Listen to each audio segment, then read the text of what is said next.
Mesdames et messieurs, bonjour. Nous avons le plaisir de recevoir aujourd'hui John Edwards, Bonjour. qui est pasteur à Londres. Il est prédicateur, enseignant, mais aussi pour cette occasion, écrivain.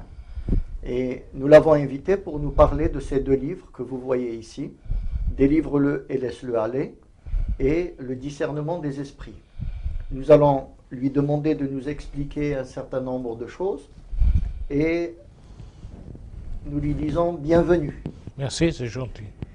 Vous êtes pasteur à Londres, Oui. mais de quel milieu venez-vous? De quel milieu vous venez?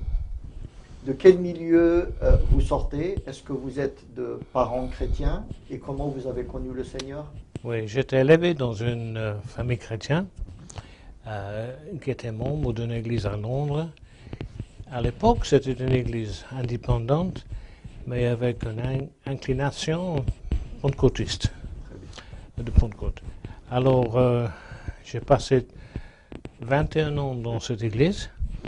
Après, j'ai changé et je suis devenu membre d'une assemblée de Dieu, aussi dans le banlieue de Londres. Et je continuais là jusqu'à l'instant où j'étais accepté par les assemblées de Dieu d'être un de ces pasteurs pour envoyer des églises, pour commencer des églises. Dans la mission? Et c'est comme ça que j'ai commencé, oui. C'était en quelle année? Oh,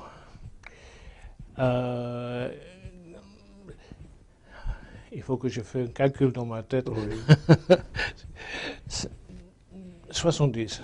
En 1970, et j'ai commencé dans le ministère, je peux dire, oui. Et aujourd'hui, vous êtes dans une église dans la banlieue de Londres, à Croydon? Oui, j'étais invité d'être pasteur là. À l'époque, j'avais 29 ans et j'ai resté là. Maintenant, c'est 43 ans. Je suis dans la même église. 43 ans de ministère. Et depuis quand vous avez commencé à sortir de l'église pour aller prêcher et enseigner dans d'autres lieux? J'étais toujours dans l'église, mais j'ai commencé de recevoir les invitations ici et là. Et l'église dans laquelle j'étais était très ouverte pour me faire visiter des différents lieux, pour annoncer l'évangile, pour prêcher, surtout sur le sujet de délivrance. Et vous avez visité plusieurs pays? Oui, plus en Europe qu'ailleurs, mais en Afrique, États-Unis, en Inde, plusieurs pays, oui. L'Église qui me laissait faire tout ça, tout le temps que j'étais à cette église à Croydon, à Londres, j'ai toujours eu l'attitude qu'une église locale doit être sur le, pas contrôle, mais sur le regard des anciens qui travaillent ensemble. Alors moi, je n'ai jamais poussé cette idée que moi, j'étais le pasteur. J'étais toujours avec un groupe des autres. Et ça a félicité beaucoup de possibilités pour faire des visites, pour des choses comme ça. Et je vois que vous parlez en français. Comment vous avez appris le français? Oh. À l'école, mais très peu. D'accord. Quand j'avais 21 ans, j'avais un oncle qui était missionnaire à Bruxelles. Alors j'ai passé 9 mois chez lui. J'ai dû faire beaucoup plus de progrès à cette époque que j'ai fait quand j'étais avec lui. On parlait un mélange d'anglais, flamand, un peu de français. Ouais. Je suis rentré de nouveau en Angleterre et j'ai souvent fait des visites pour des vacances en France. Et je pense qu'une fois que j'ai commencé d'être invité en France pour faire des réunions, le fait de parler en anglais avec une traduction côte à côte comme ça, le français a rentré beaucoup plus vite. C'est une bonne façon d'apprendre une langue comme ça. Et Chaque phrase prononcée, traduite, oui, comme ça. ça vous a fait une vraie formation Oui, oui. sur le terrain.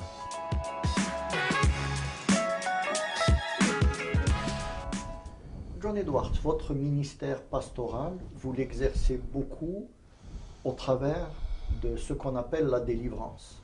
Oui. Est-ce que vous pouvez nous expliquer ce qu'est ce mot délivrance et à quoi ça sert? Pour moi, la délivrance, c'est le fait de reconnaître que les gens sont troublés par les mauvais esprits, les esprits qui sont à l'extérieur, qui les attaquent, ou très souvent à l'intérieur, qui essaient de les dominer.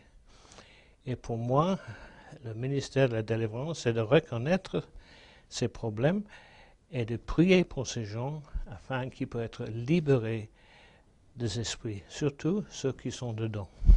Et vous savez que ce sujet est très problématique. Les gens disent non, les esprits ça n'existe pas, c'est plutôt des émotions, c'est plutôt des pensées. Comment vous expliquez la chose? C'est un aspect de l'évangile que certains n'aiment pas du tout. Alors je pense qu'il fait tout ce qu'il peut pour obscurer la vérité. J'étais élevé dans une église et le pasteur que j'avais disait « Ah, c'est pas possible si quelqu'un est né de nouveau, qu'il a un esprit à l'intérieur de lui. » Alors c'est devenu mon théologie. C'est une théologie apprise par l'église dans laquelle j'étais. Ouais. Et j'ai souvent argumenté pour ça. J'étais ferme dans mon attitude, jusqu'à le temps où j'ai changé d'avis. Et j'ai réalisé que c'était pas du tout comme ça. Et petit à petit, le Seigneur m'a élargi mon compréhension de ces choses. Et vous racontez dans votre livre Le discernement des esprits votre première expérience Oui. dans ce domaine. Est-ce que vous pouvez nous la raconter? L'expérience avec mon fils, c'est... Oui. Oui. Oui. J'étais convaincu de la réalité de la délivrance. Et il y avait certaines personnes qui ont visité notre église pour faire une série de réunions. Et pendant un temps de prière ensemble, une d'entre eux ont prophétisé sur moi. Et ce qu'il disait, c'était assez remarquable. Il me dit qu'il voit Satan en face de moi qui jette un défi par terre. Et dans cette prophétie, c'est dit, si je prends ce défi, le Seigneur me donne un pouvoir contre les mauvais esprits, il va trembler devant moi. Ça continuait un peu. Il disait que si j'accepte ce défi, je serai repoussé par pas mal de gens. Et c'est une vie assez solitaire dans ce domaine. Mais quand quelqu'un prophétise sur toi, c'est pas simplement ce qu'on reçoit dans la tête, c'est comme ça touche à l'intérieur. Et ce jour, je savais que c'était Dieu qui me parlait. Et malgré que je sentis l'importance de cette parole, au moins, tout de suite, j'ai dit, d'accord, j'accepte Seigneur. C'était bientôt après ça que j'ai partagé ça avec un des anciens de notre église. Il me dit, oh, c'est intéressant, parce que quelqu'un m'a dit qu'il a besoin de délivrance. Est-ce que je connais quelqu'un qui peut prier pour lui?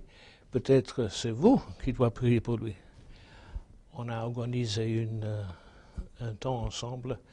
Et une soirée, j'étais là avec cet ancien, un autre pasteur, et on attend que cet homme arrive à sa maison. Et puis, pendant que j'entendais, c'est comme le Seigneur m'a dit quelque chose dans ma tête. Quand cet homme arrive, il faut que tu le lis dans sa chaise. Ah, ok.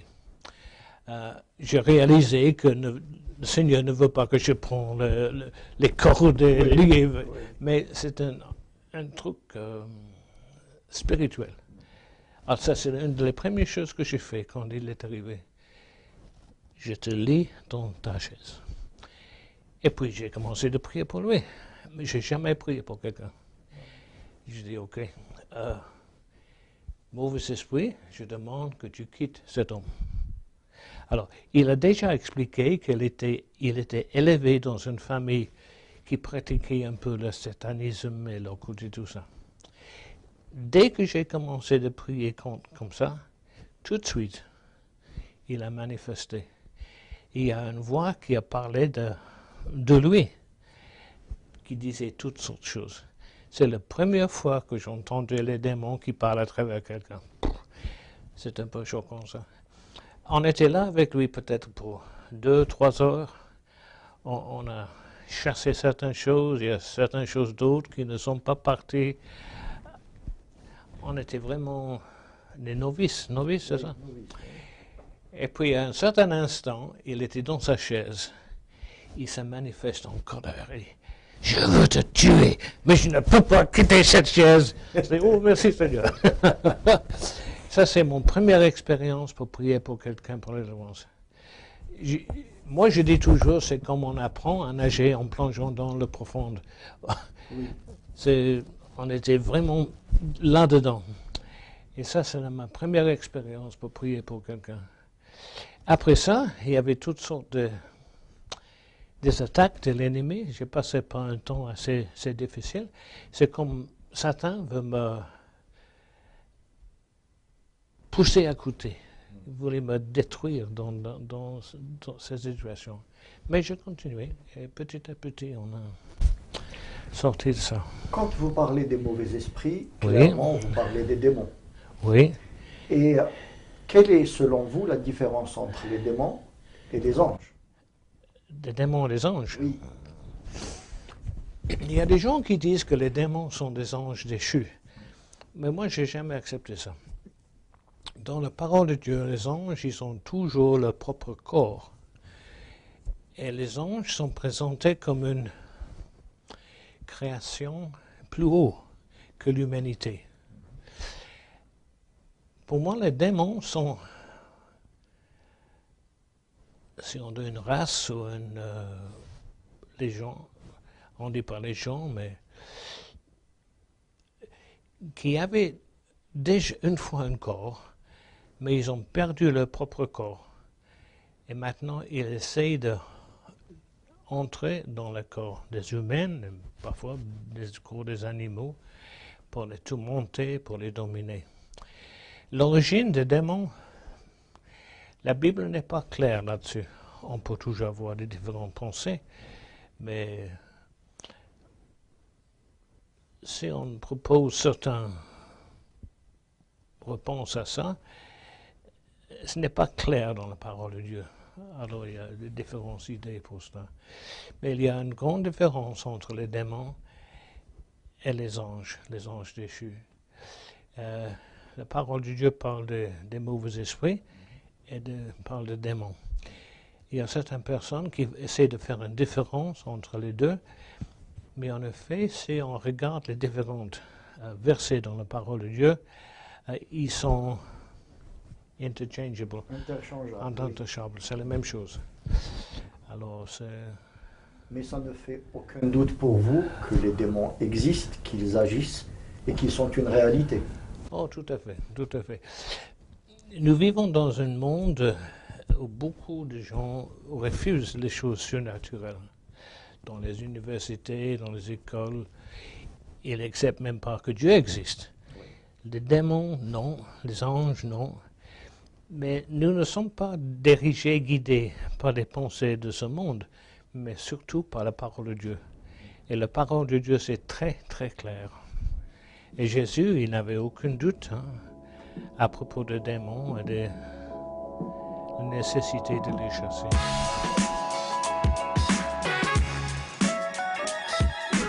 Dans vos livres, vous parlez du discernement des esprits. Et ce discernement nous permet de distinguer entre les manifestations ordinaires que nous voyons chez les gens, la colère, le mensonge, la tricherie, etc., et les manifestations surnaturelles. comment les distinguez-vous, justement? Ok. Si on pose la question, comment on sait si quelqu'un a besoin de délivrance? Pour moi, il y a deux moyens de savoir. Le premier, c'est on regarde les choses dans la vie de cette personne. Et c'est comme une visite d'un médecin. On va chez le médecin, il demande pourquoi tu es venu, et tu expliques tes symptômes. Alors, quand il écoute tes symptômes, il arrive à décider, il y a peut-être cette maladie, ça. Pour certains, pour savoir si quelqu'un a besoin de délivrance, c'est un peu comme ça. Si quelqu'un est troublé toujours avec la colère, ils éclatent en colère. Ça va pour un temps, puis ça éclate de nouveau. Pour moi, ça donne l'idée que cette personne est troublée par un esprit de colère. Alors, ça c'est une façon de savoir si quelqu'un a besoin de délivrance. L'autre, c'est tout à fait surnaturel. Paul parle des dons du Saint-Esprit, les 9 dons. 3 de ces dons sont les dons de... Attends, en anglais c'est le... discernement, mais c'est un mot de connaissance. Parole de connaissance. Oui. Parole de connaissance, parole de sagesse et discernement de l'esprit. Pour moi, c'est une relation que le Saint-Esprit donne direct dans nos pensées, qui n'arrive pas avec notre regard ou les choses qu'on voit ou les choses qu'on écoute. Et pour moi, le discernement de l'esprit, c'est comme ça. C'est le Saint-Esprit qui nous révèle clairement tel et tel problème dans la vie de la personne qui est en face de nous. Pour moi, ça c'est le discernement. C'est complètement surnaturel. Et ce livre, Discernement des esprits, ça ouvre un peu cette pensée. Dans ce livre, je parle un peu de mon propre expérience dans le domaine de délivrance. Et pour moi, Dieu peut, ou le Saint-Esprit, peut travailler dans notre sens naturel. Alors, on voit par nos yeux. Mais c'est bien possible que le Saint-Esprit peut nous donner la possibilité de voir quelque chose dans le domaine spirituel. C'est comme le jeune homme qui travaille avec le prophète dans l'Ancien Testament, qui était effrayé parce que l'ennemi est autour de la ville où il était. Et le prophète a prié, ouvre ses yeux, Seigneur. Et le jeune homme a vu tout à coup les anges de Dieu tout autour. Oui. Pour moi, ça c'était un discernement des esprits. C'était surnaturel. Alors, les autres sens.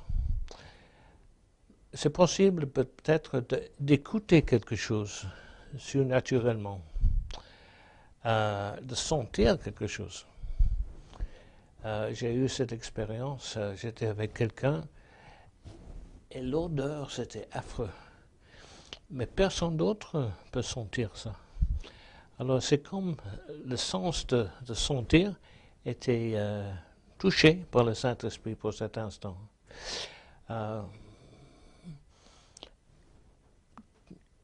Tous les sens naturels peuvent être aiguisés par ça.